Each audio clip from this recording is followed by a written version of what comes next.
মুসমুসে রাজস্থানের এই ঘেওড়া মিষ্টিটা একবার যদি ট্রাই করেন বারবার আপনাদের খেতে মন চাইবে। আমরা অনেকেই এই মিষ্টিটাকে বার্সা মিষ্টি বলে থাকি। অসংখ্য এই জালিদার মিষ্টিটা আপনারা প্রথমবারে একদম পারফেক্টভাবে বাড়িতে বানাতে পারবেন। দেখুন কত সুন্দর হয়েছে এই ঘেওড়া মিষ্টিটা, খেতে ভীষণ টেস্টি হয়। আসসালামু আলাইকুম। এখানে নিয়েছি একটা বাটির মধ্যে আমি 5 চামচ ঘি দিয়ে দিলাম। আর পুরো ভিডিওটা দেখার চেষ্টা করবেন, স্কিপ করে দেখলে কিন্তু অনেক কিছু মিস করবেন। তো আমার 5 চামচ এখানে ঘি দেওয়া হয়ে গেছে।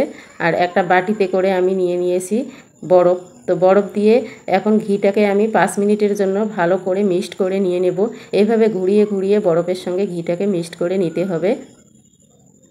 বরফটা না যতক্ষণ গলে যায় ততক্ষণ এটাকে মিক্সড করতে হবে। আর একটু দেখুন পানি বের হয়েছে, আমি একটা বাটির মধ্যে ঢেলে নিলাম। আর ঘিটা দেখো একদম সফট হয়ে গেছে। এভাবে ঘিটাকে করে নিতে হবে, একদম সফট করে নিতে হবে। অবশ্যই কিন্তু এভাবে করে নেওয়ার চেষ্টা করবেন। আর এদিকে আমি মেজারিং কাপে 1 কাপ নিয়েছি ময়দা। একেবারে ময়দাটা সম্পূর্ণ দিব না, অল্প অল্প করে দিয়ে ঘিয়ের সঙ্গে মিক্সড করে নিয়ে নিব। তো অল্প অল্প করে ময়দাটা দিয়ে দিলাম আর ঘিয়ের সঙ্গে এভাবে মিক্সড করে নিয়ে নিচ্ছি।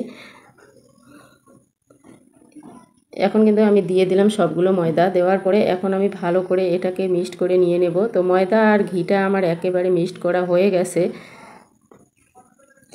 এদিকে একটা মেজারিং কাপে নিয়েছি পানি, যেই মেজারিং কাপে ময়দা দিয়েছি সেই মেজারিং কাপে 1 কাপ পানি নিয়েছি। পানি নিয়ে এখন অল্প অল্প করে পানি দেব আর ব্যাটারটাকে তৈরি করে নিয়ে নেব। এইভাবে ঘুরিয়ে ঘুরিয়ে ব্যাটারটাকে তৈরি করে নিয়ে নিতে হবে। তো অল্প অল্প করে পানি দিলাম আর ব্যাটারটাকে তৈরি করে নিয়ে নিচ্ছি। এভাবে ঘুরিয়ে ঘুরিয়ে নিয়ে নিলাম। এখন এক সাইডে কাপটা রেখে দিয়ে এখন সম্পূর্ণ পানি দিয়ে দিয়েছি। আবারও 1 কাপ পানি নিয়েছি। পানি নিয়ে এবার আমি ভালো করে মিশিয়ে নেব। তো নিচে একটু গুঁড়ি গুঁড়ি ভাব আছে, তাই হাত দিয়ে এটাকে গুঁড়োগুলো ভেঙে দিলাম। আর এখানে নিয়েছি 1 চামচের মতো বেসন। বেসন দিলে কালারটা সুন্দর হয়, সেজন্য 1 চামচ বেসন দিয়ে দিলাম। আর 1 কাপ পানি নিয়েছি, তার মধ্যে 3 ভাগের 2 ভাগ পানি দিয়েছি, 1 ভাগ রয়ে গেছে। এখন কিন্তু আমার ব্যাটারটা রেডি হয়ে গেছে। আর এদিকে ছাঁকনি দিয়ে নেব, সেজন্য একটা গামলা নিয়েছি। গামলার মধ্যে ছাঁকনি দিয়ে এটাকে সেঁকে নিচ্ছি। এর নিচে একটু গুঁড়ি গুঁড়ি ভাব থাকে, সেজন্য গুঁড়ি গুঁড়ি ভাবটা যেন না থাকে সেজন্য ছাঁকনিটা করে নেওয়া। আর অবশ্যই ট্রাই করবেন এই ছাঁকনি দিয়ে ছেঁকে নিতে। তো আমি এইভাবে সেঁকে নিয়ে নিলাম। আর গুঁড়ি গুঁড়ি ভাবটা যে আছে এখানে আবারও একটু পানি দিয়ে এটাকে ভালো করে মিশিয়ে নিতে হবে। তো দেখুন আমি একটু পানি দিয়ে ভালো করে মিশিয়ে নিয়ে নিয়েছি। আমার কিন্তু এখন হয়ে গেছে। আর দেখো ব্যাটারটা কিন্তু এরকম করে নিয়েছি, আমি আপনাদেরকে দেখাচ্ছি চামচ দিয়ে। তো আপনারা কিভাবে বুঝবেন হয়ে গেছে? চামচে এরকম করে একটু আঙুল দিয়ে দাগ দিয়ে নিলাম। বেশি পাতলাও না আবার বেশি ঘনও না, এরকম করে ব্যাটারটাকে তৈরি করতে হবে। আর ব্যাটারটাকে কিন্তু অবশ্যই ফ্রিজের পানি দিয়ে ব্যাটারটাকে তৈরি করে নিয়ে নেবেন। আর আমি নর্মাল ফ্রিজে রেখে দিয়েছি ব্যাটারটাকে। আর এদিকে আমি দিয়ে দিলাম চিনি আর 1 হাতা দিয়ে দিলাম পানি। যতটুকু পানি দিব অতটুকুই কিন্তু আমি চিনিও দিয়ে নিয়েছি। আর এখন কিন্তু চিনির শিরাটা হয়ে গেছে। আর একটা তারের মতো ভাব চলে এসেছে, বুঝতে হবে যে চিনির শিরাটা হয়ে গেছে। আর এদিকে আমি একটা ফ্রাই প্যান বসিয়ে দিয়েছি। ফ্রাই প্যানের মধ্যে 1 কাপ দিয়ে দিলাম দুধ দেওয়ার পরে এখন একটু সর আছে, আমি সরটাও দিয়ে দেবো। এখানে দুধের সর দিয়ে দিলাম। এখন কিন্তু জালটা আমি জ্বালিয়ে দেইনি, গ্যাসটা কিন্তু অফ করে দিয়েছি। আর এদিকে গুঁড়ো দুধ নিয়েছি, দুধটা কিন্তু ঠান্ডাই আছে এখনও। আমি গুঁড়ো দুধটা দিয়ে ভালো করে এখন মিশিয়ে নিচ্ছি।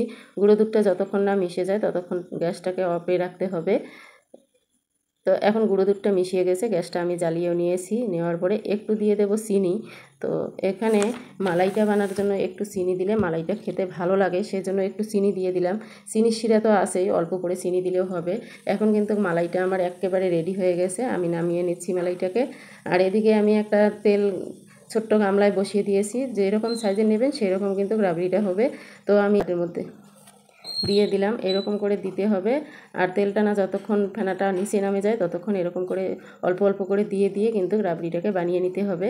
তো আমি 2 হাতার মতো এখানে দিয়ে দিয়েছি। দিয়ে এখন একটা মাঝখানে আমি বেলনা নিয়েছি, বেলনা দিয়ে মাঝখানটা ফাঁকা করে দিয়ে দিলাম।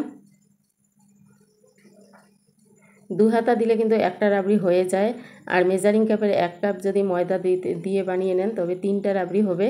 তো আপনাদের বাড়ির যতগুলো লোক থাকবে সেই হিসাবে আপনারা বানিয়ে নেবেন। তো একটা রাবড়ি হয়ে গেছে, 2টো রাবড়িও আমি বানিয়ে নিলাম আপনাদের দেখার সুবিধার্থের জন্য। আবারও একটা আপনাদেরকে আমি বানিয়ে দেখাচ্ছি। এইভাবে একটু করে হাতায় নেব আর অল্প অল্প করে দিয়ে দিয়ে রাবড়িটাকে বানিয়ে নেব। আমার 3টা রাবড়ি কিন্তু এখন রেডি হয়ে গেছে। আর ঘুরিয়ে দিলে দেখুন ঘুরে যাচ্ছে। রাবড়িগুলো বানা কিন্তু খুবই সহজ, বেশি একটা কঠিন না। এইভাবে আমার রেসিপিটা ফলো করলে অবশ্যই কিন্তু আপনারাও বাড়িতে খুব সহজে বানাতে পারবেন। এদিকে যে আমি চিনির শিরাটা তৈরি করে রেখেছি সবগুলো রাবড়ির মধ্যে একে একে আমি দিয়ে দিলাম। এভাবে আমি চিনি শিরাটা সবগুলো রাবড়ির মধ্যে দিয়ে দিয়েছি। আমি যে এবার মালাইটা তৈরি করে রেখেছি, মালাইটাও কিন্তু দিয়ে দিলাম। আমার রেসিপিটা যদি আপনাদেরকে ভালো লাগে, লাইক শেয়ার সাবস্ক্রাইব অবশ্যই করবেন আর কমেন্ট করতে ভুলবেন না। আমার ফেসবুক পেজ থেকে দেখলে পেজটাকে কিন্তু ফলো করে দেবেন। আমার পুরো ভিডিওটা ওয়াচ করার জন্য আপনাদেরকে অসংখ্য অসংখ্য ধন্যবাদ। আজকের মতো এ পর্যন্ত। Thank you.